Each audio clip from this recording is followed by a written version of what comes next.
thank you for taking the time today. So we're going to talk a little bit about our accountability model, sort of how we got where we are, and a little bit about our learnings. But what I really want to try to focus today is I believe we have learnings that could and should matter to the state as the state thinks through what the next round of API will look like, what the new accountability model will look like. And I think we have some data elements to sort of show some vision of what it could be and what we ought to be thinking about it.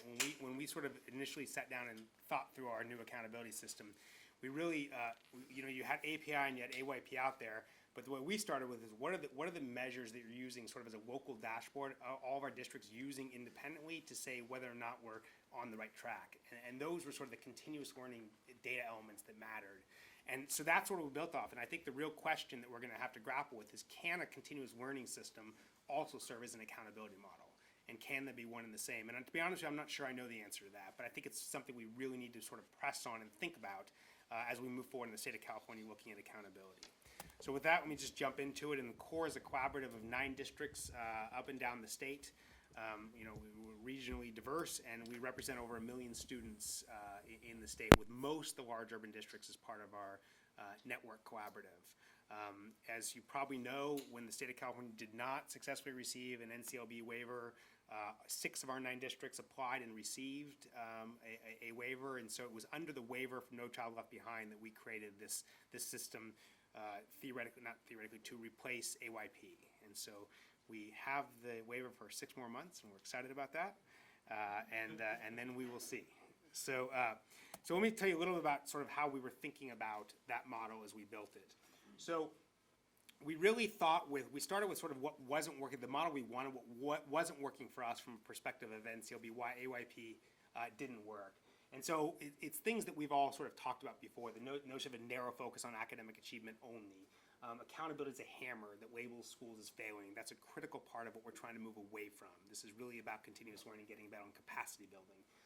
Only measuring achievement, and then only measuring achievement in ELA and mathematics, and only including subgroups with 100 plus students. So in California, according to our workbook, for most schools, if you have under 100 students, that subgroup's not counted. We thought that was moving the way we ought not move. The reason being, we thought that the accountability was right. If you're looking at the right measures, we want to be held as accountable as possible because we need to be paying attention to the kids who have the greatest need.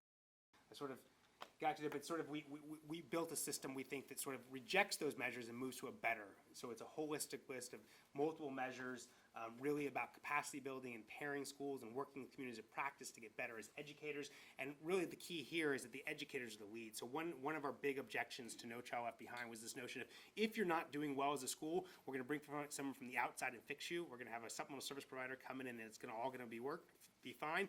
Clearly, we found that wasn't the case, and I would argue part of the main reason is we're not going to have someone outside fix the system. It really is the teachers within the system that need to work together to build capacity, and so it's really investing in the system to get better is what we're trying to build here. And then critically measuring growth is a part of it, and we'll talk quite a bit about our growth model, and then looking at 20 plus in our subgroup. So this is then our accountability model, and let me sort of walk through it a little bit because I think it's worth measuring. There's sort of 10 measures that we look at, and again, based on what we believe holistically as you look at these measures, if you're doing well across all these measures, you're doing what you need to do to be college and career ready. You'll also notice as I go through this that a significant number of these are simply not available to the state. The state does not have this data, does not collect it through CalPADS. We do collect it. We collect it on a voluntary basis. And my point here is I do believe if incentivized correctly, districts and charters would be happy to send this information in order to learn how to get better. So there's a way the state, even with a limited data system, can still get additional data and have a more robust system to move on. So we have achievement and then most importantly growth. So we'll talk quite a bit about this. We're actually building a growth model looking at SBAC, and so as we look at achievement, half of it will be your static achievement, but half of it will be how well you grew or how you improved. We look at graduation rates. Critically for us, grad rates not only a 4-year cohort, but a 5-year cohort and a 6-year cohort. The reason we did that is we feel very strongly we want to incentivize folks to keep, if you pass the 5th year, if you stay in school and we get you to graduate, you ought to get credit for that. That's a good thing. We want to incentivize that. And finally, this notion of high school readiness. This came from the notion that that our superintendents were deeply concerned about the number of kids we lose between middle and high school, and they often don't show up in the ultimate grad rates in high school. So how are we going to pay attention to this? And this is an interesting lesson about building a model like this, so I'll tell a little bit about this, which is when we started, when we actually applied to the federal government, we put in our waiver application, we said we're going to look at the number of 8th grade students who graduate 8th grade, so to speak, and then whether or not they're still enrolled in 10th grade, and that's going to be our metric for whether or not they're persisting into high school. So we did that, but then we actually ran the numbers and looked at what we found was there was a significant number of kids who were absolutely still enrolled, but they were so credit deficient, they had no chance of actually graduating. And that was one of multiple reasons we found that measure didn't really work. So we went back to the drawing board, and after multiple attempts, we looked at it. What we found was if these three things are true, if you have a 2.5 GPA or higher, if you have no suspension or expulsions, and if you have a chronic absenteeism rate under 90%, so you're at school 90% or more, you are 95% likely to graduate from high school. And we had cohort data to actually show that to be true. So that became a better and more meaningful measure. I will tell you, interestingly enough, so we changed it, and that now is our high school readiness measure under our academic. It's also worth noting, by the way, that that was one of many amendments we put into the federal government to change as we moved along. And we actually were put on high-risk status. We were removed last year, but we were put on high-risk status the first year, in part because the federal government said, you just made too many amendments. You're just changing this too often. And I will argue, this is what continuous learning looks like, right? So if we had just sort of stuck with a high school readiness rate that didn't work, they would have said, great, you're compliant. Well done. You did what you needed to do. And so I do think this changing a system is going to require all of us to change. It's going to include the state and federal government to think differently about what compliance looks like and what they're asking for out of districts and schools. So that is the academic side, and I'll give you weights in a second, but it's 60% of the weight falls on there, and we have weighted each individual metric. And then on the sort of culture, climate, social, emotional side, which we think it has critical importance to whether or not a school is effective and successful. We look at chronic absenteeism. Again, I'll point out that's something the state cannot do right now. They can look at average daily attendance, but they don't have chronic absenteeism rates. But we think looking individually at students, so individual students can be chronically absent, but it could be masked through ADA. This ensures that it's not. And again, what I will say to all this, and I'll make this point and make it again and again, this is actually a higher level of accounting. When we did the waiver, we didn't have to do any of this stuff. We could have just done test scores or done that. We could have been very limited, but we stepped up to a lower end size, and we stepped up to a higher level of accountability of chronic absenteeism versus ADA because we thought we wanted to, right? So the districts want, which is to say, if the measures are correct, we want to be held accountable for that. We think it's the right way to go, and we want to make sure we're making progress along these areas. Student, staff, parent, culture, climate surveys. That was really important to actually ask folks. What's going on in the school? Is it a good school? Or do you feel safe? Do you feel supported? Suspension expulsion rates, specifically looking at the issue of disproportionality. And then social emotional skills. So we'll talk quite a bit about that later, about sort of the non-cognitive skills. We are the sort of the first in the country using this, and we're getting some pretty exciting results. ELL redesignation rate. And so that actually looks at how often you're redesignated. We actually have a 5-year redesignation rate. The expectation is within 5 years you will redesignate, and we're sort of holding ourselves accountable. Interestingly enough, this is part of ESSA. They sort of say you have to look at ELL. They actually say you have to look at that sort of, why am I blanking on the name of this assessment? The SELF, right? So they would say, what is our SELF? But the SELF obviously is included in this redesignation rate. We actually think this is a more robust look at what they're trying to get at. And I will also argue that if you look across this, today I believe we're compliant with the new ESSA. Everything they ask for, we sort of do. And then finally, special ed disproportionality. And this was, again, the disproportionate number of students of color that end up in special education. And another interesting learning here, we had this at a school level, but we found as we sort of really went into this, that oftentimes the notion of placement in special ed is not a school decision or not singularly a school decision. And also you have a child that could be put into a special ed in elementary, take their IEP to middle school, and they're overly represented, but that wasn't the school's decision. And so we actually decided to sort of move that metric up to a district-wide metric because the district really has more influence on where kids end up, but we still want to make sure we hold ourselves accountable. And again, examples of learnings we went along. So the final thing I'll just sort of say on this is this notion of this really ultimately is about the sort of what we call a flashlight, not a hammer. So it's the notion of finding the measures that we think matter and then working together to get better at them, as opposed to you don't make one of these where they're going to come in and put you in program improvement and say you're failing and punish you. So as we think about these measures and put them in, these were the sort of the three things we looked at as we consider every measure we add. And I should add, to David's point, it's continuous learning. What I just showed you here, I fully expect 10 years from now, it may not look like this. We're going to be moving things in and out as it makes sense, as we learn and as we get better. We want to continue to change and grow. But how we make that decision is it has to have these 3 attributes. It has to be measurable, right, which is pretty self-evident. You have to be able to measure whether or not someone's doing that. It has to be actionable, which is to say evidence from the research that schools can't influence the outcome. So if you can measure it, but schools can't do anything about it, it's not particularly helpful. And finally, it has to be meaningful, which is to say you have to have confidence that if you do these things and if you get better, it's going to help a child get better and more college and career ready. And so those are the lens that we look through every measure we add to our index. And finally, let me just sort of show you the weight. So we did weight each individual one and then ultimately index them together. And that's what I want to spend a bit of time talking about today. So on the academic domain today, we have performance is 30% in middle and elementary, 60 in elementary because we're not including high school graduates and readiness. And then growth, we're building growth model now. Obviously, we only have 1 year of SBAC data, so we couldn't have a growth model. Next year, we'll incorporate that in, which will be about half of that measure. And then today we have all these weighted equally at 13%. The reason you see them equally weighted is because we just don't know. We really don't know what it's going to look like. And until the decision of our districts was until we've actually lived with this a while and see, we may then overweight social emotional or underweight EL. I don't know. But we want to see how it plays out and what's actually happening in school as a result of this before we actually add different weights. But this allows us to do that. So this is this year. We're going to add growth next year, and then the surveys and social emotional skills, we piloted it this year, but we'll actually the following school year will be part of our index. So let me then sort of walk through. So it is also worth noting that subgroups result account for half the weight of most metrics in the index. So we actually sort of take your overall group and then we take your subgroup group and we put them together to combine. So we really, this was instead of the super subgroup idea, sort of that a lot of states use that is now not acceptable under ESSA. And this is a heavily weighted index towards closing achievement gaps. If you are not closing gaps, there is no way you'll be successful under our metrics. And so we felt these were the kids in California. This is the work that we want to do. We were equity driven from the get-go. And we think we've developed a system that really makes sure we focus on the right students and moving them along. And it's actually, you could actually argue it's a little over 50% because when you put in the EL subgroup plus the half and half, it actually is over half the index weighted towards subgroups. So this is a copy of this is an example of a report that went out that all our schools have today. We're going to make this public February 2nd, 4th, February 4th. And so this will be available any school in our network. Anyone can go online and sort of see this. But this is an example of the report that schools are getting. And so it sort of shows you where you are in sort of standards, whether you met or exceed, and then it's going to show you sort of growth eventually down here, and then it shows you where you are. And then so it's the 4-year, 5-year, 6-year cohort, your absenteeism rate, suspension, expulsion, and all the rest. Now, here's the point I really want to make here. What we've done is we've indexed, which is a popular word now in California around accountability. So we've indexed these measures to come to those results, right? So what this does for a principal is it lets you know you have 43% of your students met or exceeded ELA, and this actually is a real school. So 43% met.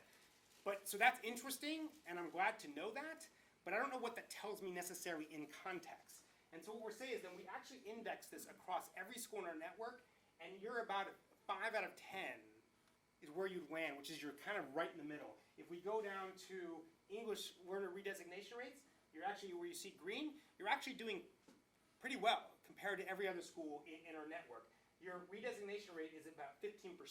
So again, 50%, it's interesting to know that, but it doesn't really give me context. And what I'm going to argue all this does, when you index each individual metric, it allows me as a principal to look at that and sort of say, where am I actually going to focus? So it's great to know all this, but where are the 1 or 2 areas? Because we know if we try to do everything, that's not how we move schools, right? We move schools by really focusing on a certain thing and then going all at it. So this would allow me maybe to sort of say, right here is where I'm, maybe it's academics, that's where I'm lowest in my, and that's where I want to put my time and focus.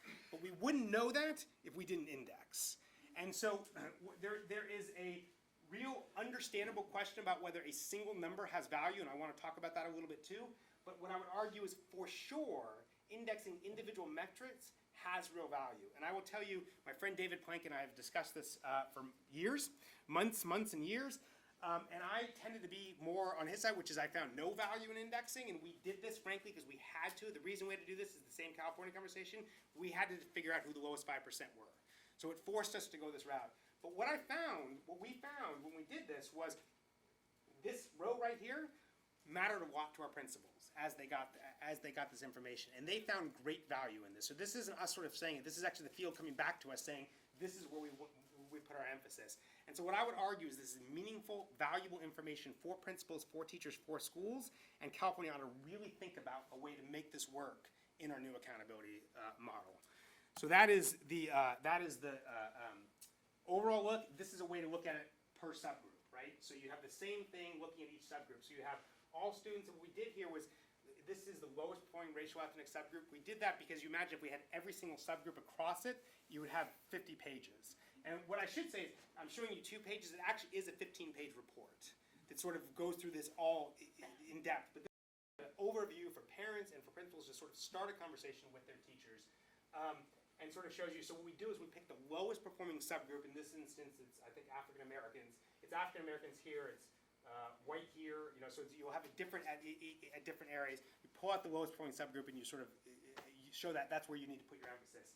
And what I would again argue, if you look at this thing, you look at all these different subgroups and all these different rates, it really gives you an opportunity to sort of say, this is where I need to put my focus. You have a 0% meet or exceed standards in math for special ed, right? So that clearly shows me this is an area that I need to focus on and work on. I can't emphasize enough, needs an index to sort of get us to those results. So that is just, and then I'll talk a little bit, I'll interrupt Noah in a moment here, and I'll talk a little about why actually there's some limited value also in a single index number. But so this is an example. Let me now ask Noah to walk you through the results we've actually gotten around across most of our measures to sort of show you what we're learning. So Noah. Great.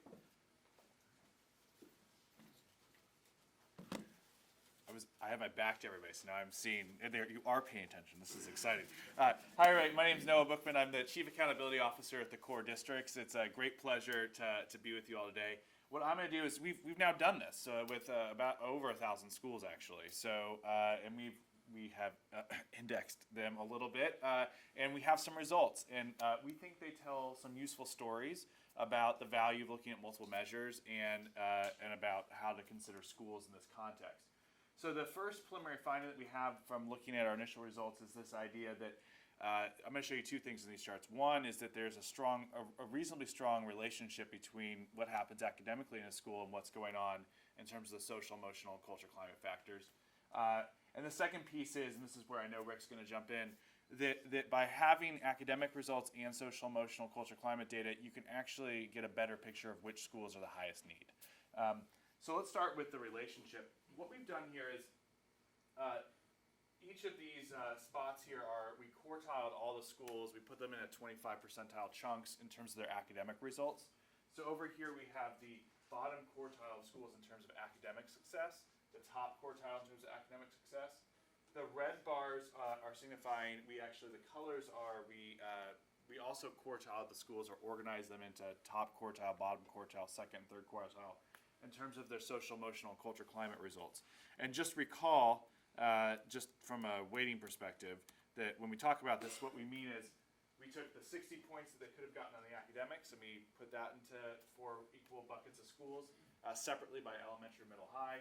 We did the same thing with the culture, climate, social, emotional group and put them into quartiles. Recall that the metrics we have right now are chronic absence, social, emotional, suspension, expulsion, and EL redesignation when we do that quartile. So we can look at this data and actually see some interesting stories come to fruition. So start with the red bars. Notice that our bottom quartile social emotional schools are mostly in the bottom quartile in terms of academics. A few of them are also in the second quartile, a little fewer in the third, and very few are in your top quartile academically. So meaning that there is a relationship that schools that are doing well struggling with social, emotional, culture, climate factors are also likely to be struggling academically. And you can see the same thing with the blue bars. So the blue bars are the schools with the best chronic absence rates, the best suspension rates, the best redesignation rates. And again, we see a relationship. They're fairly unlikely to be here in the bottom quartile, much more likely to be here in the top quartile. The other useful piece here is now you are a state or you're a school system and you're trying to figure out which are my schools of greatest need. If all we did was look at academic data, we would see all of these schools in the same light. So we would think all of these schools here, they're all the bottom quartile academically, meaning they have the lowest achievement, they have the lowest grad rates. We would think all these schools are the same, but in fact what we see in these data is they're quite different. Yes, 164 of them are also really struggling, chronic absence, suspension, expulsions, etc. 17 of them are actually doing quite well on those factors. So the wondering is, our hypothesis is these schools are probably on their way up academically, and when you think about your intervention and support system, you would want to treat these schools differently. And so that's part of what we're trying to, part of what we're seeing in our data is that this helps us see our schools differently, it helps us target our resources and interventions differently. Another way to see that same point is if we look at all of our middle schools in the core districts, and we rank order them in terms of just their ELA and math results, so just how they did on SBAC, which is like what AYP or API would have done with these schools. They could have gotten up to 30 points for that on our index, because that's what it's worth. So worth up to 30 points how you do an ELA and math. And this is the worst school, this is the best school, and what I want you to pay attention to, here's some schools that are kind of in the middle. And now what we do is we say, well, hey, let's actually look at this other information. So all of these schools right here, for instance, that have actually the same kinds of results in English language arts and math have profoundly different results when we start to factor in things like the percentage of their 8th graders that are ready for high school, the percentage of their students that are chronically absent, their suspension rates, and the extent to which they are redesignated English learners. We have schools over here that are doing quite well on these other factors, and we have schools over here that are struggling on these other factors. And again, what we would say is, and now it's going to be your indexing, I'm going to let you do it. Okay, and now Rick's going to talk about this other part of it that we're going to see, but you see, hopefully, that adding this additional data gives us a more complete picture of what's happening. So what I really want to emphasize here and talk about is, so my friend Mike Kurse was quoted in the paper this morning, and he and I had this conversation that sort of says, the biggest problem with the API was that it was a single index number. It was what was bad about the API. I actually would disagree with that. What was bad with the API was a single number based on a single metric. It didn't give you enough information as a result. And what I would argue is, I don't think that a single measure is something we want to pay attention to across all schools, but the notion of using a single number to really identify the people who are the schools that are struggling the most for intervention makes some sense to me. So if you look at these schools, so if you draw a box here and you look at these schools here, they are, and by the way, just so you know, the colors are different districts, and the size of the circle is the size of the school, or is it poverty in this case? In this instance, poverty. So the size of the circle is the amount of poverty in that school, so the smaller the less poverty. So anyway, you sort of look here and you can sort of see a group of number of schools for whom, across all of our measures, they are really not doing well. And starting next year, by the way, this would include growth. They're not achieving academically, they're not growing, and they have culture climates that are not conducive to learning, and they have bad social emotional. So all these things are happening. I would argue down here, it makes sense to identify these schools and intervene in a significant way. I would also argue that CORE's intervention strategy has to do with, so the schools that sort of fall down here, they get paired with one of the schools up here. They get paired with a high-performing school to work to get better. And they're also the schools that sort of out here fall into communities of practice. So when we talk about the bottom 5%, we have differentiated interventions for them. It's not the same interventions. There's more extreme interventions for the folks at the bottom. But I would also say it's not, CORE does not intervene. We just allow the districts to work with each other. So even an interventionist thing, I think there's this enormous concern the state isn't ready to intervene. I don't think the state has to intervene. There are other ways to ensure intervention without the state doing the work. So there's a potential to learn and figure out how we work with these schools with an index. And then what I would argue, so if you go back to our report card, we do ultimately have a number, a single number. We just really don't emphasize it. We only use the single number to identify the schools that need the biggest, and then what we talk about otherwise for all the other 95% of the schools is the multiple measures and where you're indexed across your multiple measures. So this is where I cease to shut up. Yes, because exactly. This is My main question. Right. So why couldn't we just use the scatterplot that shows that there are schools in the bottom left corner that are low on every measure? Why? What's the advantage of putting those into The only way we can produce the scatter plot is by indexing to a single number. It's the only way we can get here. We can't do an index. That's not true, because you have multiple colors in your. Sorry, The okay. multiple colors are the districts, Okay. right? So this is the only way we can produce a scatter plot like this. And so the other argument, I suppose, would sort of say we're going to find the bottom 5% of each individual. So if you're bottom 5% of chronic absence, you're bottom 5%. But I think that misses schools. There's a systemic problem going on in that school across the board. What I will also say, by the way, about our intervention strategy is it starts with that pairing, it starts with this community practice, but it escalates over a number of years, over 5 years, where there's extreme intervention at the end.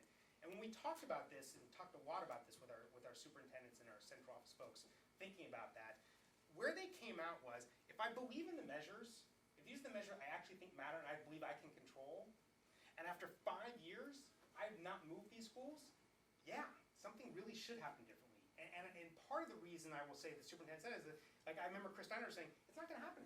There's no way I'm gonna allow a school to be here. And so I think that notion that sort of says, within reason, if we're on the right measures, the right areas, something needs to happen. I totally appreciate the question, David, too, and I think there's a sort of a little technical and policy challenge, which is if you have very few measures, you can use a simple scatter plot, right? So if you only had, let's say, achievement and growth, you can pretty easily sort of plot schools as high achieving, high growth. Our conflict is between our multi-measure world and this desire to actually identify, or the need to identify, or the opportunity to identify the schools most need support. And that's where, when you get lots of measures, you end up doing these things that, from a statistical perspective, are a little bit fudging it, but from a practical perspective are helpful to leaders. And I think that's why you see many large urban districts have systems like this in place, because they believe in multiple measures, but also need to figure out how to tier their support. Another way just to unpack this story of a more holistic picture is to look at 2 actual schools. I won't go into too much depth on this. These are 2 of those schools that were in that blue box. They both serve fairly similar populations. You probably can't see in the back, but they have, for California standards, they have substantive African American populations. They have about a third of their kids are English learners. 9 out of 10 are in poverty. 1 out of 10 are students with disabilities. Academically, 14 out of 30 on our index, 15 out of 30, very similar in ELA and math. Very different, though, if you look at the possible other points, like chronic absence is much better at school B than at school A. Similar challenges around redesignation. High school readiness, much better at school B than school A. And so the point we're trying to make with this, or seeing in these data, is that's quite useful to schools. It's quite useful to decision makers too, about where do I need to place my emphasis and support. The last finding that we'll share on our index work to date and on our measure work to date is, and then I'll talk a little about SEL and a little about growth. And at some point, I'll get the hook, and you'll just have to tell me what that is. Heather will do it. Yeah, it's good. Heather's on. So now here's another spot where indexing is helpful to identify outliers. So we can certainly identify outliers on any given metric, but it's also useful to know who the outliers are, sort of in a holistic, school-wide way. So what this Scatterplot does, and we've become big fans of Scatterplot, so everybody's using them these days. It's a lot of fun. What we're seeing here, these are schools again, and this is their total number of points out of 100 on our index, and this is the percentage of youth in poverty. So schools down further this way have lower percentages of youth in poverty. Schools higher up have higher on all these measures combined. And what you see here is you kind of see a downward wave, which is as poverty goes up, the school performance on our index goes down, which we expect and not expect. We understand and know about how performance works in our schools these days. That being said, if you were to sort of draw a line here, you'll see that many schools are outperforming the trend, which is to say many of these schools are doing better than we would predict given the amount of poverty in their schools. For instance, we can identify these schools up here in this right-hand corner where 3/4 of the youth or more are in poverty, but yet they're achieving results that are as strong as our low poverty schools are achieving with their youth. And that's important for identifying best practices, for the pairing work that we do, and for learning from these schools. So that's our work date around the measures we have in our index. We're also in the process of building out additional measures in our index. For instance, these measures of social emotional skills. So we know from research that these measures of social emotional skills are hugely important. We probably all know from our felt experience that they play an outsized role in why we're sitting in this room today. Our ability to self-manage, to set goals, to stay on task, to work with others plays a substantial role in our success in school and in life. And so we've gone through a process of developing measures for these because, again, if accountability is to be a flashlight on things that matter, we think those social emotional skills need to be on the front page. So we did a field test with almost 500,000 kids this last year where we assessed 4 different skills. We also assessed 2 of these skills, which I'll show you in a second, where teachers reported on their students. So Fresno and all of their schools had teachers report on the social emotional skills of their students. In Santa Ana, about a third. And the 4 skills that we're looking at, which we developed by working together as a collaborative around what our focus areas would be, are mindsets, self-efficacy, self-management, and social awareness. We also are looking at several culture climate areas across student, staff, and families. We're looking at climate of support for academic learning, knowledge and fairness of discipline rules and norms, safety, and sense of belonging. And so we did a field test, as I said, where over 500,000 kids participated, thousands of parents and students across our districts, and we now have data. And what we were doing is trying to figure out how we're going to put these measures into our index, how do we make them useful. And I'll just share a few findings here too, and we're excited that we're going to be repeating these measures this year, and it'll be a baseline year for our core districts. One of the things that we were able to do is give schools new and quite useful information. So this is an example of a school report where across the high schools, and I think this is a district actually, what we're looking at is growth mindset was measured using a set of survey items. We asked kids about their mindsets. We asked them about their thoughts, behaviors, beliefs, and they were all rated on a scale from 1 to 5. In this case, the average is a 3.86, but perhaps more useful and beneficial was for folks to see this report here, which is if I look at my 0 to 1.9 GPA kids, they have the lowest rates of mindset, and if I look at my high GPA kids, they have the highest mindsets. So breaking down these data makes it then actionable for our folks. Another thing that we've been looking carefully at is, are these measures reasonable, useful, related to things that we think they ought to be related to? So one of the ways that we look at that is what's the relationship between a school's SEL rating on a scale from 1 to 5 and a school's culture climate rating from students, the percent of positive responses. And what we see here is that the higher the SEL rating of the school, the higher the culture climate of the school is on our field test. We see that by seeing this kind of positive trend that is as the SEL goes up, so too does culture climate. But there's noteworthy stuff to be found. So take, for instance, these 2 schools here. Both of these schools, 9 out of 10 kids in poverty, vastly different results. This school, low SEL, low culture climate. This school, high SEL, high culture climate. So that becomes fairly useful information in terms of targeting improvement. I'm taking a breath, okay, we're almost there. We've got a lot to share, so we want to get through all of it. And then we're looking forward to do questions. But this is, there's actually just an article, Evie Blad, Ed Week just talked a little bit about this. When folks have tried to measure SEL and culture climate at a school-to-school level, sometimes weird things happen.